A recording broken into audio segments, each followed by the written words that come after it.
네, 새벽마다 잠언 말씀을 살펴보고 있습니다. 오늘 우리가 함께 읽은 이 본문의 말씀에는 게으른 사람에 대한 말씀, 그리고 자녀를 바르게 양육하라는 권면, 그리고 사람으로 하여금 영원한 생명에 이르게 하는 것이 무엇인지를 알려주고 있습니다. 먼저 15절 말씀을 다시 한번 같이 읽어보겠습니다. 시작. 게으름이 사람으로 깊이 잠들게 하나니 태만한 사람은 줄일 것이니라. 아멘. 게으름에 관한 말씀입니다. 게으른 사람은 일하는 것보다 자는 것을 더 좋아합니다. 그 게으른 사람들은 일하려는 의지가 없습니다. 그렇기에 나중에는 배가 고프게 될 것입니다. 줄일 것이니라 라고 말씀하시죠. 그런데 이 오늘의 본문을 읽으며 혹시 시편 127편 말씀이 생각나는 분 있으실지 모르겠습니다. 시편 127편이 무슨 말씀이야 싶으시겠지만 이런 내용입니다. 여호와께서 그의 사랑하시는 자에게 잠을 주시는도다. 어디 나오는지는 몰라도 우리가 이 말씀 많이 들어서 알고 있죠. 특별히 이렇게 많이 주무시는 분들이 이 말씀을 애용을 하시는 말씀인데 그 말씀이 어떤 배경에서 나오는 줄 한번 같이 찾아보겠습니다. 시편 127편 성경을 앞으로 조금 넘기셔서요. 잠언 앞에 시편이 있죠. 시편 127편 2절 하반절에 이렇게 기록합니다. 그러므로 여호와께서 그의 사랑하시는 자에게는 잠을 주시는도다. 근데 이 2절 말씀은 1절과 연결시켜서 이해해야 합니다. 시편 127편 1절을 우리 같이 한번 읽어보겠습니다. 시작. 여호와께서 집을 세우지 아니하시면 세우는 자의 수고가 헛되며 여호와께서 성을 지키지 아니하시면 파수꾼에 깨어 있음이 헛되도다. 아멘. 아멘. 그러니까 이 시편 127편에서의 잠을 주신다는 것은 하나님께서 그의 삶에 평안을 허락하여 주셔서 편안하게 잠잘 수 있게 하신다는 겁니다. 하나님께서 그의 그 집을 지키고 하나님께서 그의 성을 지켜주셔서 편안한 쉼을 허락하신다는 거죠. 반면에 오늘 본문 15절에 나오는 이 잠은 조금 다릅니다. 특별히 깊은 잠이라고 표현이 되는데요. 이 깊은 잠이라는 표현이 성경에 몇 군데가 나옵니다. 가장 대표적인 것이 하나님께서 하와를 만드시기 위해 아담의 갈빗대를 취하시려고 아담으로 하여금 깊게 잠들게 하신 것입니다. 사실 이 잠은 잠이라기보다는 거의 마취하는 것, 기절하는 것에 가깝습니다. 온몸과 마음이 무기력해질 때까지 자는 것이고 결국 그 잠에 취해 죽음에 가깝도록 내려가는 것입니다. 그렇게 잠에 취하는 사람들, 그렇게 죽음에 가깝도록 잠에 취해서 아무것도 못하는 사람은 결국 빈곤에 처하게 될 거라는 겁니다. 본문 16절은 이렇게 기록합니다. 계명을 지키는 자는 자기의 영혼을 지키거니와 자기의 행실을 삼가지 아니하는 자는 죽으리라. 아멘. 계명을 지키는 자는 자기의 영혼을 위하여 그 계명을 지킵니다. 우리는 많은 경우에 하나님을 위해 하나님의 말씀을 지키는 것으로 착각할 때가 있습니다. 내가 하나님의 말씀, 하나님의 명령을 왜 지키냐? 나 좋으라고 지키는 게 아니고 하나님 좋으라고 지킨다라고 착각할 때가 있습니다. 근데 여러분, 이것은 마치 그런 겁니다. 공부를 열심히 하는 아이가 나는 부모님의 기쁨을 위해서만 공부한다 라고 말하는 것과 비슷합니다. 물론 그럴 수 있죠. 그것도 틀린 말은 아닙니다. 아이가 공부 열심히 하면 부모가 기쁠 수 있지요. 그런데 그렇게 열심히 한 공부의 유익은 사실 자기 자신에게 돌아옵니다. 부모가 열심히 공부하라고 말할 수 있습니다. 자녀가 부모의 기쁨을 위해서 열심히 공부할 수 있습니다. 그런데 그렇게 성실하게 공부한 유익은 누가 얻느냐?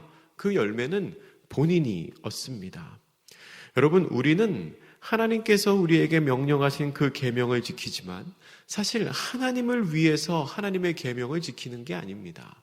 하나님을 위해서 하나님의 계명을 지키는 게 아니라 우리가 그 말씀대로 살 때 그 말씀이 내 영혼을 살립니다. 하나님의 그 명령을 지킬 때 그 명령이 나로 하여금 하나님께 가까이 가고 영원한 생명을 얻게 합니다. 그러니까 나의 영혼을 살리기 위해 그 계명을 지키는 것이고요. 신명기 10장의 표현을 빌리자면 나의 행복을 위해 하나님의 말씀을 지키는 것입니다. 그런데 그렇게 하지 않는 사람은 몸과 영혼이 죽을 수밖에 없다고 16절이 말하고 있는 것입니다. 17절은 이렇게 기록합니다. 가난한 자를 불쌍히 여기는 것은 여호와께 꾸어드리는 것이니 그의 선행을 그에게 갚아 주시리라. 아멘. 가난한 사람들을 위한 구제를 장려하는 말씀입니다. 가난한 사람들을 위하여 구제해야 하는 것, 하나님께서 구약의 율법을 통해 계속해서 말씀하셨던 내용입니다. 신명기 15장 11절은 이렇게 기록합니다. 땅에는 언제든지 가난한 자가 그치지 아니하겠으므로 내가 내게 명령하여 이르노니 너는 반드시 내 땅 안에 내 형제 중 곤란한 자와 궁핍한 자에게 내 손을 펼치리라. 아멘. 내 땅에 있는 내 형제 중에 곤란한 자와 궁핍한 자에게 너의 손을 펼쳐서 그들에게 은혜를 끼치라는 겁니다. 그렇게 가난한 사람들을 비롯한 사회적인 약자들도 모두 다 하나님의 형상대로 지음을 받은 하나님의 자녀들입니다. 그들도 하나님의 형상대로 지음을 받았기 때문에 그 안에는 하나님이 있습니다.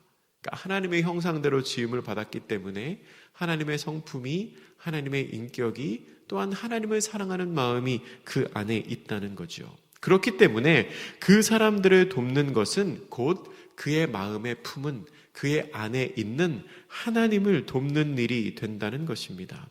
그래서 가난한 사람을 돕는 그 사람에게 하나님이 빚을 지게 된다고 표현하는 것입니다. 오늘 말씀은 여호와께 꾸어드린다라고 표현하죠.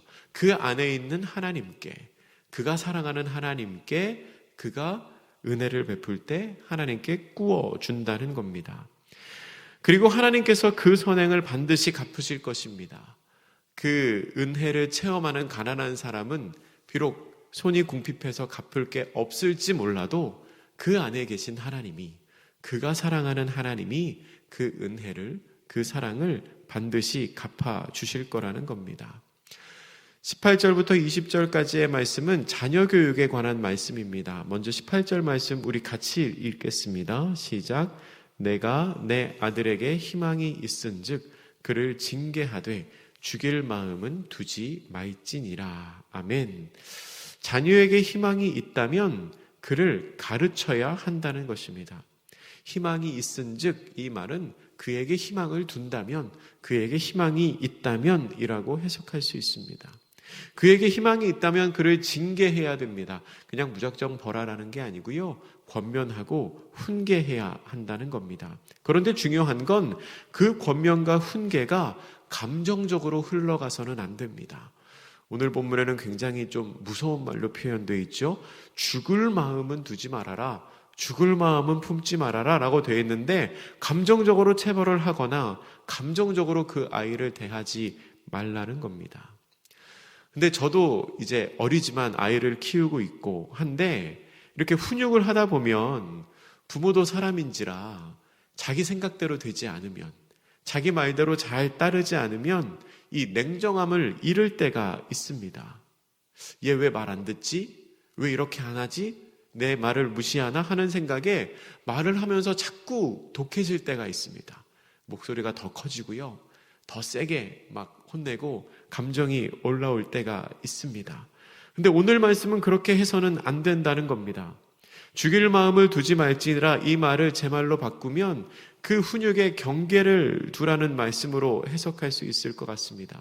마음으로 경계를 딱 정하고 체벌이 감정적으로 흐르지 않도록, 체벌이 그 선을 넘어가지 않도록, 그러니까 너무 마음이 격해져서 아이고 저거 한 대 때려야겠다, 많이 혼내야겠다, 어떻게 해야겠다, 그런 마음을 품지 않도록 조심해야 한다고 권면하고 있는 것입니다. 19절은 이렇게 기록합니다. 노하기를 맹렬히 하는 자는 벌을 받을 것이라. 내가 그를 건져주면 다시 그런 일이 생기리라. 이것은 아주 화를 심하게 내는 사람에 대한 권면입니다. 작은 일에도 예민하게 반응하는 사람이 있습니다. 작은 일에도 크게 화를 내는 사람이 있지요. 그런 사람들은 크게 벌을 받게 될 거라는 겁니다. 그러면서 그런 사람들을 용납하지 말라고 권면합니다. 그런 사람을 용납해주면, 그런 사람을 건져주면 계속 그 일이 반복되기 때문입니다. 특별히 자녀 양육에 이 말씀을 대입해서 생각해 본다면 나쁜 습관은 처음에 잘 잡아주어야 합니다. 자녀가 부모의 말을 거역하고 아까는 부모가 자녀를 감동적으로 대한다고 했는데 오히려 자녀가 부모를 감정적으로 대하고 작은 훈계에도 막 크게 반항을 하고 그럴 때 그냥 건져주지 말고 그냥 용납하지 말고 처음에 그 습관을 잘 잡아주지 않으면 계속해서 그 일이 반복될 수 있습니다. 그러니까 그렇게 안 좋은 행위를 하는 자녀들 무작정 용서해 줄 것이 아니라 그냥 무작정 받아주고 무작정 건져줄 것이 아니라 바르게 훈육해야 함을, 바르게 가르쳐야 함을 이 말씀은 권면하고 있습니다. 20절 말씀은 이렇게 기록합니다. 우리 같이 한번 읽어보죠. 20절입니다. 시작. 너는 권고를 들으며 아멘. 권고와 훈계를 듣는 사람, 권고와 훈계를 받는 자녀들이 필경 반드시 지혜롭게 된다는 겁니다. 이 권고와 훈계는 지혜자와 같은 인생의 선배들이 아직 미성숙한 제자나 아니면 자녀들에게 해주는 말입니다. 선배들은 후배들이 걸어가야 할 길을 먼저 걸어간 사람입니다. 먼저 앞서서 걸어갔기 때문에 그 길에 대한 지혜가 있습니다. 그 길에 대한 정보가 있고 그 길에 대해서 가르쳐 줄 수 있습니다. 그러한 선배들의 말을 잘 들으면 시행착오를 줄일 수 있습니다. 그리고 더 나은 조건에서 더 나은 지식을 준비한 다음에 일을 행하거나 그 일을 시작할 수 있게 됩니다. 근데 요새는 참 그 세대가 많이 또 달라져서 자녀들이나 후배들에게 함부로 이야기했다가는 요새는 꼰대다 그런 말 하죠. 꼰대질 한다 그렇게 지적받는 시대가 됐습니다. 근데 여러분 예나 지금이나 선배들의 충고를 잘 받아들이는 사람이 지혜로운 사람인 것은 변함이 없습니다. 비록 내가 좀 듣기에 불편한 말이 있을지라도 그 안에 바른 권면과 교훈이 있다면 우리는 잘 듣는 지혜를 품어야 합니다. 그리고 우리 자녀들에게도 그렇게 잘 듣고 지혜로운 사람이 될 수 있도록 잘 권면을 해야 합니다. 21절 말씀입니다. 사람의 마음에는 많은 계획이 있어도 오직 여호와의 뜻만이 완전히 서리라. 아멘. 사람이 아무리 많은 생각을 하고 계획을 세우고 노력을 하더라도 결국 하나님의 뜻하신 바대로 모든 일이 흘러가게 된다는 말씀입니다. 그런데 이 말씀은 사람의 노력에 아무런 가치가 없다는 뜻이 아닙니다. 노력하지 말라는 것도 아닙니다. 이 말씀은 하나님의 뜻을 가장 우선순위에 두어야 한다는 말씀입니다. 우리는 모든 상황에서 하나님의 주권을 인정해야 합니다. 그리고 하나님의 뜻을 찾아야 합니다. 그리고 그 하나님의 뜻대로 우리의 생각과 우리의 노력을 집중해야 합니다. 결국에는 우리 삶에 하나님의 뜻이 세워질 것이기에 나의 노력이 그 하나님의 뜻을 거스르지 않도록 하나님의 뜻을 먼저 잘 찾고 그 하나님의 뜻이 나를 통해 잘 이루어질 수 있도록 노력과 계획을 세워야 한다는 것입니다. 22절 말씀입니다. 같이 읽겠습니다. 시작. 사람은 자기의 인자함으로 남에게 사모함을 받느니라. 가난한 자는 거짓말하는 자보다 나으니라. 아멘. 이 말씀은 단어의 중의적인 의미가 많이 있어서 해석하기가 참 쉽지 않은 말씀이라고 하는데요. 단순하게 설명하면 이렇습니다. 다른 사람에게 사랑을 베푸는 사람은 다른 사람들의 사모를 받게 될 것입니다. 그렇겠죠? 자기의 인자함으로, 그러니까 인자한 마음, 사랑하는 마음으로 다른 사람을 대하는 사람은 다른 사람에게 존경과 사랑을 받게 될 것입니다. 그런데 그렇게 인정을 받기 위해서 거짓말하는 사람이 있다면, 그러니까 거짓으로 다른 사람에게 사랑을 베풀고 인정을 받기 위해, 사모함을 얻기 위해 거짓말을 하는 사람이 있다면 차라리 가난한 자가 되는 것이 낫지 그렇게 거짓말하는 자가 되는 것 옳지 않다는 겁니다. 그러니까 거짓말로 인정을 받느니 차라리 인정을 못 받는 사람이 낫다. 거짓말로 사람의 마음을 사는 것보다는 그냥 인정 못 받고 거짓말하지 않는 사람이 더 낫다라고 말씀은 이야기하고 있습니다. 23절입니다. 23절도 같이 읽겠습니다. 여호와를 경외하는 것은 사람으로 생명에 이르게 하는 것이라. 경외하는 자는 족하게 지내고 재앙을 당하지 아니하느니라. 아멘. 여호와를 경외하는 것은 하고 시작을 하면서 그렇게 여호와를 경외하는 사람이 얻게 되는 세 가지의 유익을 말해주고 있습니다. 여호와를 경외하는 사람에게는 먼저 생명을 소유하게 됩니다. 생명에 이르게 된다, 이르게 한다라고 말하죠. 하나님께서는 우리의 생명을 만드시는 분이십니다. 그러하기에 그 하나님을 경외하면, 그 하나님을 섬기고 그 하나님을 사랑하면 우리는 생명을 얻게 된다는 겁니다. 두 번째, 여호와를 경외하는 사람은 족하게 지내게 됩니다. 이 족하게 지낸다는 것은 만족스러우며 그의 삶이 안전할 거라는 말씀입니다. 위험 가운데에서도 하나님이 지켜주셔서 늘 만족하는 삶. 여호와는 나의 목자시니 내게 부족함이 없으리로다. 풍성하지는 않아도, 부자로 살지는 않아도 나에게 더 이상 결핍이 없는, 만족하는, 부족함이 없는 그런 삶을 살게 된다는 겁니다. 세 번째, 여호와를 경외하는 사람은 재앙을 당하지 않습니다. 여러분, 재앙도 하나님의 주권 아래에 있습니다. 하나님의 통치 아래에 있습니다. 그 재앙도 하나님의 통치 아래에 있기 때문에 하나님을 경외하는 자에게는 그 재앙이 감히 찾아오지 못한다는 겁니다.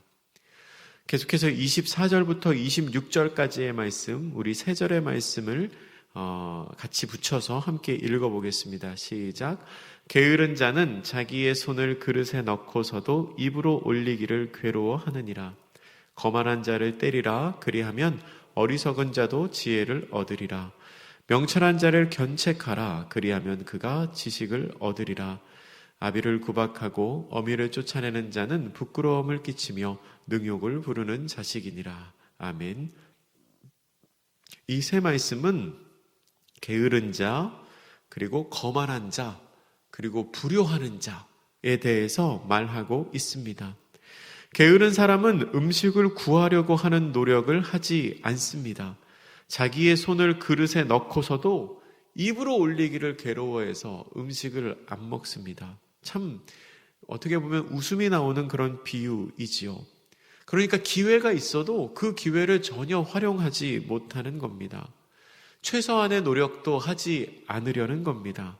그렇게 최소한의 노력을 하지 않으려는 사람에게는 결국 아무런 보상도 주어지지 않는다는 겁니다. 25절은 거만한 자는 때려서라도 훈계하고 교육해야 한다고 말합니다. 그렇게 교육을 하면 지혜를 얻게 될 거라고 말합니다. 그리고 명철한 자에게도 때로 꾸짖음이 필요합니다. 거만한 자만 때려서 훈육하는 게 아니라 명철한 자도 견책하라 라고 말하고 있습니다. 그래야 그도 바르게 자랄 수 있다는 겁니다. 여러분, 훈계는 편향되게 이루어져서는 안 됩니다. 기준을 정하고 기준에 합당하지 아니하면 어리석은 자든지 명철한 자든지 바르게 인도하기 위한 책망이 꼭 필요합니다. 근데 우리는 그렇게 하지 못할 때가 많죠. 가중처벌할 때가 있습니다. 너는 평소에 잘 못했으니까 이번에 또 잘못했네? 많이 혼내고, 너는 평소에 잘했으니까 이번에 잘못한 건 뭐 그냥 실수한 거지 혼내지 않고, 그러면 안 된다는 겁니다. 교만한 자도 훈계하고 명철한 자도 똑똑한 자도 지혜로운 자도 때로는 따끔한 견책이 필요하다고 본문이 말씀하고 있습니다. 그리고 불효한 자녀, 아비를 구박하고 어미를 쫓아내는 불효자는 수치와 모욕을 당하게 될 거라고 말하고 있습니다. 하나님께서는 분명히 율법을 통하여 십계명 중에서도 내 부모를 공경하라 라고 우리에게 가르치고 말씀하여 주셨습니다. 부모님을 잘 공경하는 것은 신앙인인 우리가 마땅히 해야 할 일입니다. 마지막으로 27절부터 29절 말씀도 같이 읽겠습니다. 시작. 내 아들아, 지식의 말씀에서 떠나게 하는 교훈을 듣지 말지니라. 망령된 증인은 정의를 업신여기고 악인의 입은 죄악을 삼키느니라. 심판은 거만한 자를 위하여 예비된 것이요 채찍은 어리석은 자의 등을 위하여 예비된 것이니라. 아멘. 우리는 우리를 지식과 지혜에서 떠나게 하는 망령된 교훈을 들어서는 안 됩니다. 그리고 다른 교훈을 들었을 때에 위에 나오는 것처럼 게으른 자, 거만한 자, 불효하는 자가 되기 때문에 우리는 그렇게 하나님 보시기에 악한 자가 되지 않도록 스스로를 삼가고 지혜로운 길을 잘 걸어갈 수 있어야 합니다. 우리는 망령된 자가 되어서는 안 됩니다. 그리고 심판받은 자, 심판이 예비된 자가 되어서는 안 됩니다. 하나님께서는 어리석은 자를 위하여 채찍을 예비해 두셨다라고 29절 말씀에서 말하는데요. 여러분, 이 채찍은 우리가 맞을 것이 아닙니다. 이 채찍이 내 것이 되어서는 안 됩니다. 이 채찍은 정말 우리로부터 멀리 떨어져 있는 것이 되어야 합니다. 말씀을 정리하겠습니다. 오늘 본문에서는 게으른 사람에 대한 말씀과 그리고 자녀를 바르게 양육하라는 권면, 그리고 영원한 생명에 이르게 하는 길이 무엇인지를 우리에게 알려주고 있습니다. 우리는 하나님을 경외함으로 말미암아 영원한 생명을 걷는 사람이 되어야 합니다. 그리고 게으른 자가 되어서는 안 되고요, 거만한 자가 되어서는 안 됩니다. 채찍을 맞는 자녀가 되는 것이 아니라 모든 사람을 인자한 마음으로 대함으로 말미암아 모든 사람에게서 사랑을 받는, 그러니까 사모함을 받는 하나님의 자녀가 되어야 합니다. 오늘도 그렇게 하나님께 기쁨이 되는 복된 성도님들 되시기를 주님의 이름으로 축복합니다. 기도하겠습니다.